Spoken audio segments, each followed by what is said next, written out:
تنباش گودارین دلال ورا پرخودرس پودکسته. زمر فاروق بران جوی پودکسته مکتوب که گودار لهی و جواب که با مکتوب رادگینم. و ساعته و دقیقه اون لکوبن بوان مکتوبان بوارمه.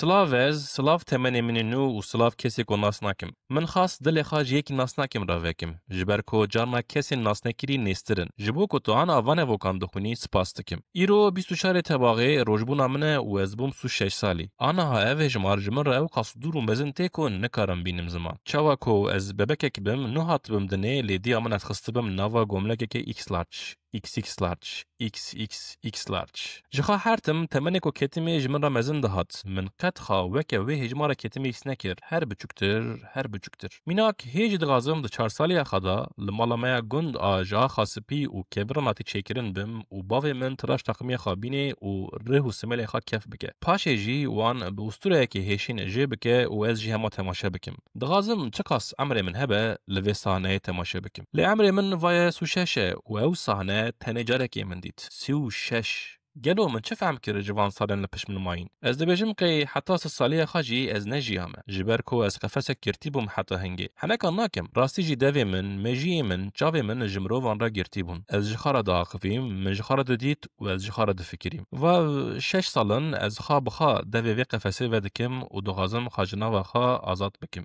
گلو مرو چاوا خاج خا آزاد تکه از زانم هونجی لسر بفکرن از دبیم دو جان مروان هنه یا اول دیو باو رحت دنه یا دو دیان مرو بخار روح دده جانه منه کو دیو باو من روح داینه گلک قلسو کیمه جبر کو باو 5 سالیا من دزشتمه و چی آخرته دیجی جبر کو از 45 سالیا خدانی مدنه و د سر دجی بچوک نه خوشکو برامه نه کاریه به من را مجل ببه و هما ولی کم و کم مزن بومه و چم و چم چومه افجان من روح دایی جی دغازه کو خجوان قلسیان کماسیان و حسرتان خلاص بکه هما بزین و دل خواه مجولم بلکو افجینت شک باش به لیچه بکم چه تشتکو دخادا نباشی استکم دغازم بگو هرینم دبکو او رواج خوابه آنجی حزنکر نجخواه نزانم گلو مروف دکاره خامزن بکه ازی بکاربم ازی وی قفصا گرتی وکم و مفتاویجی بخم نوا دستخا ازی خامزن بکم و ازی کسایتیه که خورد و سالم در خموله ازی جخوا حز بکم ازی خوا حمیز بکم کماسی این جده و بابین ما تین نسو جیوانه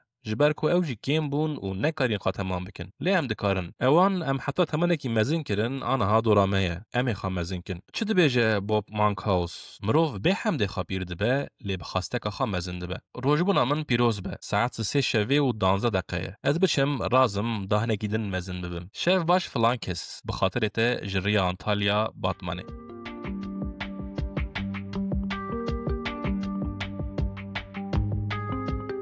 گودار لهی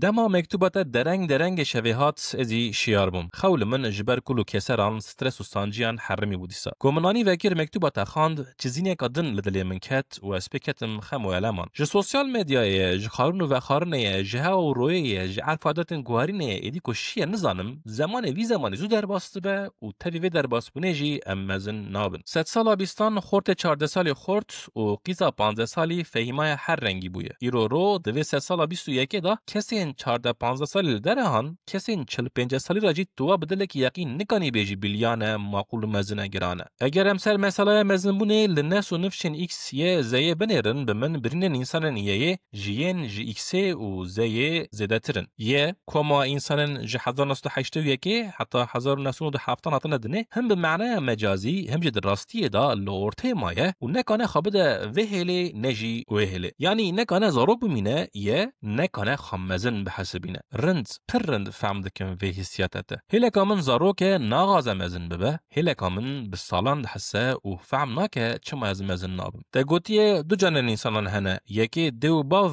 رح ددنه یکی جی انسان بخوا رح دده بلکی نه عین تشبه لی وی گوتنا تا مسئله یا زیاگو کالپ آنی بیرامن هرچه کاس کرد بونک بزیاگو کالپات زلقاندن جی او خاطر دبینه و وترک بونه جی لسر منطقه که داتینه زیاگو کالپ دبیجه انسان جی که جا ملتینه me ne bi xusûsiyetên fîzîkî lê bi seknên wanên kültürî belli dibe. Li ser vê fikrê jî Ziya Gökalp şoreka İskender bi bîr dixe ku digotiye bavê min ê rastî ne Fîlîp e lê Arîsto ye. Di nivîsa xwe ya sala 1922 da Ziya Gökalp dibêje ez Tirkim û dibêje ku pêşiyên me Ereb û Kurd bûna jî fark nedikir. Ez bi terbiyeya Tirkan mezin bûme. Sazbendê jêla Efrînê Elî Tuco jî di kilameka xwe da ser yarê bi gazinj dibêje lomayan şte nakim te biriye terbiye Ereba. Tew dibe ku mesele mezinbûnê û biçûkmanê jî ji terbiye û tedrîsatê be. Em bi qaydeyên mezinên xwe mezin nebûn û kapitalîst dibe jî neoliberalîst dibe jî sîstemê kir ku em tenê ji wê re bişixulin û tik û tenê bimînin bê meዕne, bê reh û bê hîsiyat di dora xwe binêrin. De em çi bikin ma? Dibêjin ti dara ku ba lê neketê tune. Her însanekî derdekî xwe heye û ê her însanekî jî bi hawakî ye. A ku min gerek di vê mektûbê da di serê kelamê da bigota di taliyê da bêjim. Rojbûna te pîroz be. Salateya nû li vê heyatê xêr û xaşiyan bike nesîbê te.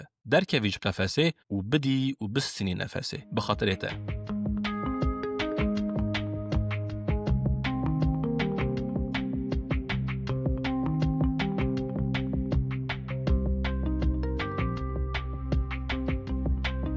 Godarên Delal Perxudres Podcast van weştanên xwe bi destekên guhdaran diddomîne. Eger hûn ji Perxudres Podcastê hez dikin, hûn jî dikarin ji Patreonê destekên xwe bişînin. Vê gavê bi xatirê we.